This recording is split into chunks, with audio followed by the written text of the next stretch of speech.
Hey, Dr. Von Duke here with the TPA help and feedback. And I'm here to give you some strategies. And this is just a short vlog posting to tell you something that I noticed around rubric 1, something that I find very interesting.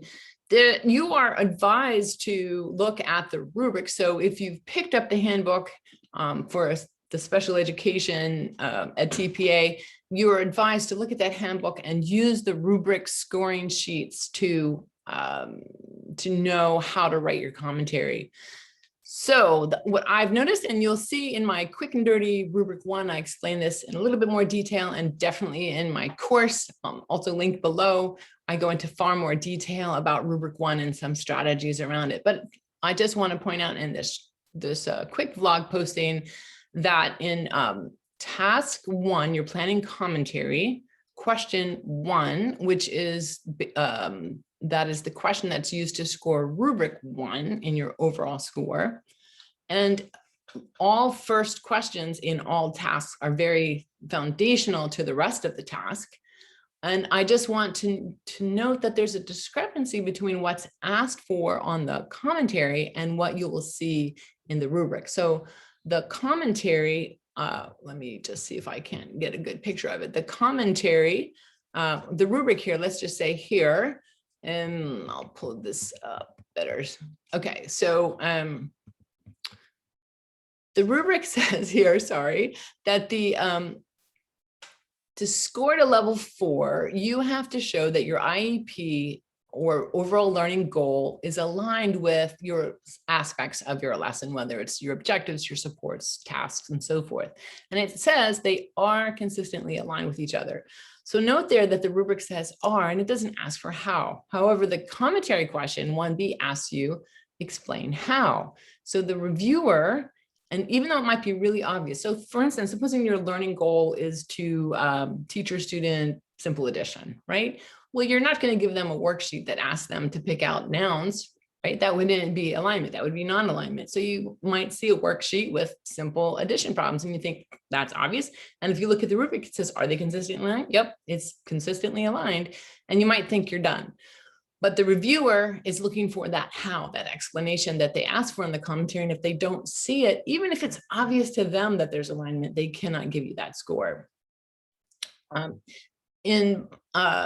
In my course, I talk a little bit more about consistently and other issues. So I just want to move here to the other discrepancy that I noticed. So this is, this section here is if you got a score on rubric 1 at level 4, there's 2 parts. There's the first part that I just showed you, and then this is the second part. Here's an interesting thing about this second part. This doesn't get you more than a 4. You already have a 4 if you do the first part. This allows you to move to a level 5. And if you don't have the aspects of level 5 in place, this won't do any good.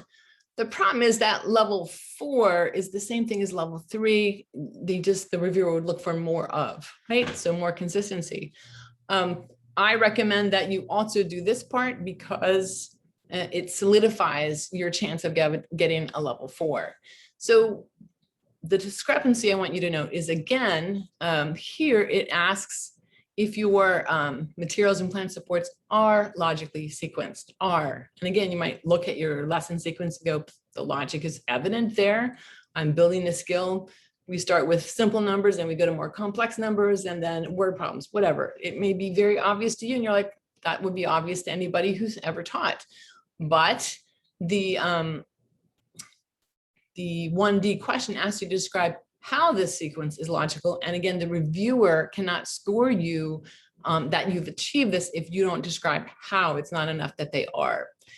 Also, I want to note, be careful to say how and not just list the sequence or how the tasks, not the sequence or how the tasks themselves change. But let me revise that. Be careful to not only list the sequence of your tasks, say how task 1 changes from task 2, and be sure to specify that the effect of that change in your sequencing will have on the student's learning. Now, you may not be 100% sure of how this occurs. You just know that it does, or you haven't really, intuitively this occurs, but you haven't really taken a shot at verbalizing it at yourself. you need to take that shot. You need to specify how your tasks, the way they change, affect your students' learning. Okay, that's all. That's my short for today. If you want more information, please see the links below. And if I can assist you with your ETPA, I'm available for consulting.